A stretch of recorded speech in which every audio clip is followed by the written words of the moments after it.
ओम श्री परमात्मने नमः।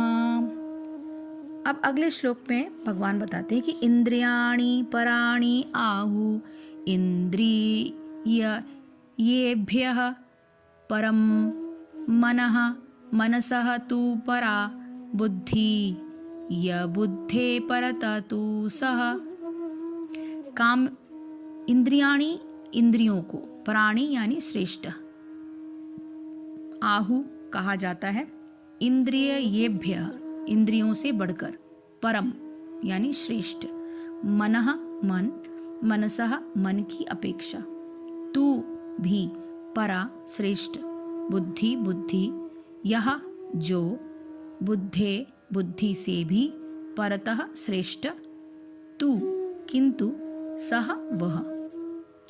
कामेंद्रियां जड़ पदार्थ की अपेक्षा श्रेष्ठ है, मन इंद्रियों से बढ़कर है, बुद्धि मन से भी उच्च है और वह यानी आत्मा बुद्धि से भी बढ़कर है। इसका तात्पर्य है कि इंद्रियां काम के कार्यकलापों के विभिन्न द्वार हैं। काम का निवास शरीर में है किंतु उसे इंद्रिय रूपी झरोखे प्राप्त हैं। अतः कुल मिलाकर इंद्रियां शरीर से श्रेष्ठ हैं। श्रेष्ठ चेतना या कृष्ण भावनामृत होने पर यह द्वार काम में नहीं आते।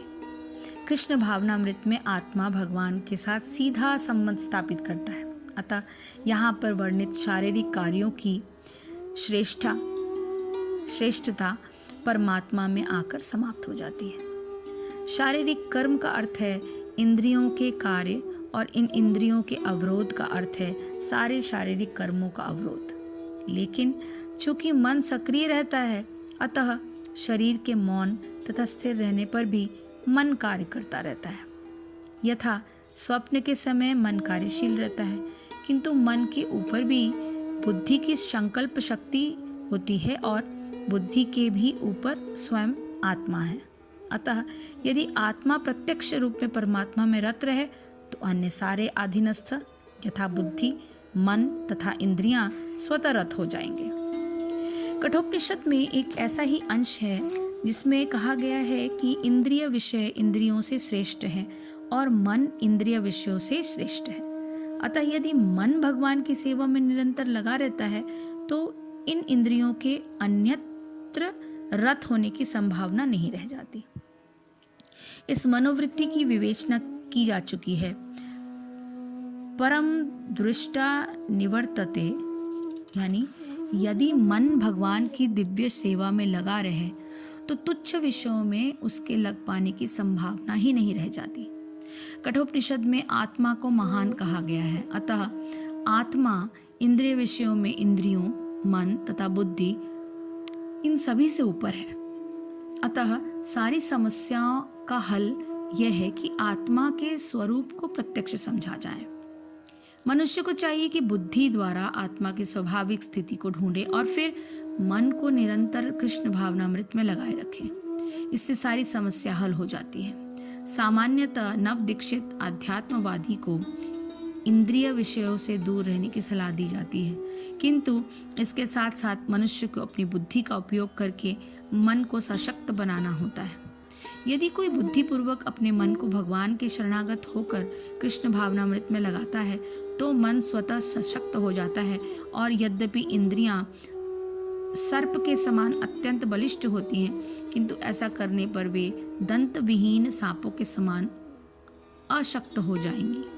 यद्यपि आत्मा बुद्धि, मन तथा इंद्रियों का भी स्वामी है और वो भी जब तक इसे कृष्ण की संगति द्वारा कृष्ण भावनामृत में सुदृढ़ नहीं कर लिया जाता तब तक चलायमान मन के कारण नीचे गिरने की पूरी संभावना बनी रहती है। अब भगवान कहते हैं कि यदि तू समझे कि इंद्रियों को रोककर काम रूप वैरी को मारने की मेरी शक्ति नहीं है तो यह तेरी भूल है, क्योंकि इस शरीर से तो इंद्रियों को परे श्रेष्ठ, बलवान और शुष्क कहते हैं और इंद्रियों से परे मन है और मन से परे बुद्धि है और जो बुद्धि से भी अत्यंत परे है वो है आत्मा। वे शक्ति का केंद्र स्थूल नहीं शुष्क। इस श्लोक में एक शब्द आया है पर, अर्थात जिसका अर्थ है शुष्क और बलवान। साधारण अवस्था में यह समझा जाता है कि जो वस्तु जितनी स्थूल होती है उतनी ही वो शक्तिशाली है, परंतु विचार करने पर यह बात उल्टी ही सिद्ध होती है। शक्ति का केंद्र स्थूल नहीं वरन सूक्ष्म है, और जो तत्व जितना ही सूक्ष्म है वो उतना ही श्रेष्ठ और बलवान है। एक मोटर कार बहुत बड़ी और भारी होती है, पर उसको चलाने की शक्ति उसके इंजन में होती है जो आकार में उससे छोटी होती है। परंतु इंजन को चलाने की शक्ति उस छोटे से यंत्र में होती है जिसमें पेट्रोल और वायु का मिश्रण होता है, और उस छोटे से यंत्र को भी अनुप्राणित करने की शक्ति उस बिजली की चिंगारी में होती है जिससे उस मिश्रित गैस में ज्वाला भड़कती है। इस प्रकार देखा जाए तो एक भारी डील डॉल वाले कार को चलाने की शक्ति एक अत्यंत शुष्क बिजली की चिंगारी में होती है। इसी प्रकार इस श्लोक में भगवान बताते हैं कि स्थूल शरीर से श्रेष्ठ और बलवान इंद्रियां हैं जो शरीर की अपेक्षा अत्यंत शुष्क हैं, परंतु इंद्रियों से भी शक्तिशाली मन है और उनसे अधिक शुष्क है और दृष्टिगोचर नहीं होता, और मन से शक्तिशाली बुद्धि है जो भांति भांति का निर्णय लेकर मन को नियंत्रित रखती है, परंतु बुद्धि से भी श्रेष्ठ, बलवान और सूक्ष्म है आत्मा।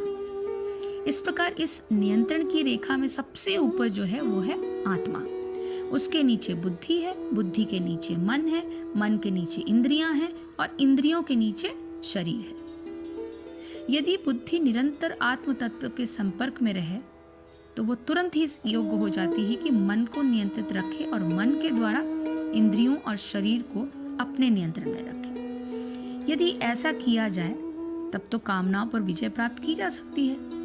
इसके लिए बुद्धि को एकाग्र करके आत्मा के स्वरूप को जानने की अत्यंत आवश्यकता है, परंतु यदि ऐसा नहीं किया जाए तब इंद्रियां धोखा देकर मन और बुद्धि को उल्टी दिशा में ले जाती है।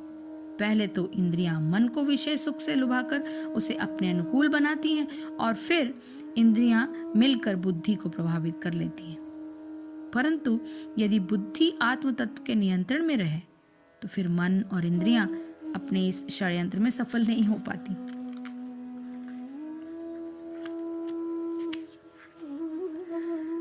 तो संबंध यह है कि इस प्रकार आत्म तत्व को सर्वश्रेष्ठ, सूक्ष्म और सर्वशक्तिमान समझकर काम रूपी दुर्जय शत्रु को मार डालने का भगवान पुनः आदेश देते हैं। एवं बुद्धे परम बुद्ध्वा संस्तभ्य आत्मानं आत्मनाः जहि शत्रुं महाबाहो कामरूपम दुरासदम। एवं इस प्रकार बुद्धे बुद्धि से, परम श्रेष्ठ, बुद्धवा जानकर, संस्तभ्य स्थिर करके, आत्मानं मन को, आत्मना सुविचारित बुद्धि द्वारा, जही जीतो, शत्रुम शत्रु को, महाबाहो हे महाबाहो, काम रूपम काम के रूप में, दुरासदम दुर्जय। कर्मयोग अध्याय का ये आखिरी श्लोक जिसमें श्री कृष्ण कहते हैं, हे महाबाहो अर्जुन, अपने आप को भौतिक इंद्रियों, मन तथा बुद्धि से परे जानकर और मन को सावधान आध्यात्मिक बुद्धि यानी कृष्ण भावनामृत से स्थिर करके आध्यात्मिक शक्ति द्वारा इस काम रूपी दुर्जय शत्रु को जीतो। अर्थात भगवत गीता का यह तृतीय अध्याय निष्कर्षतः मनुष्य को निर्देश देता है कि वो निर्विशेष शून्यवाद को चरम लक्ष्य न मानकर अपने आप को भगवान का शाश्वत सेवक समझे और इसी सेवा में लगे हुए कृष्ण भावनामृत में प्रवृत्त हो। भौतिक जीवन में मनुष्य काम तथा प्रकृति पर प्रभुत्व पाने की इच्छा से प्रभावित होता है। प्रभुत्व तथा इंद्रिय तृप्ति की इच्छाएं बद्ध जीव की परम शत्रु है, किंतु कृष्ण भावनामृत की शक्ति से मनुष्य इंद्रियों, मन तथा बुद्धि पर नियंत्रण रख सकता है।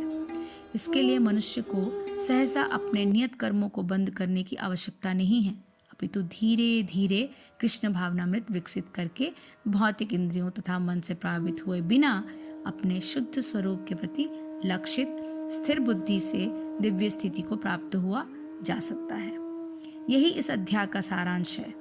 सांसारिक जीवन की अपरिपक्व अवस्था में दार्शनिक चिंतन तथा यौगिक आसनों के अभ्यास से इंद्रियों को वश में करने के कृत्रिम प्रयासों से आध्यात्मिक जीवन प्राप्त करने में सहायता नहीं मिलती। उसे श्रेष्ठ बुद्धि द्वारा कृष्ण भावनामृत में प्रशिक्षित होना चाहिए।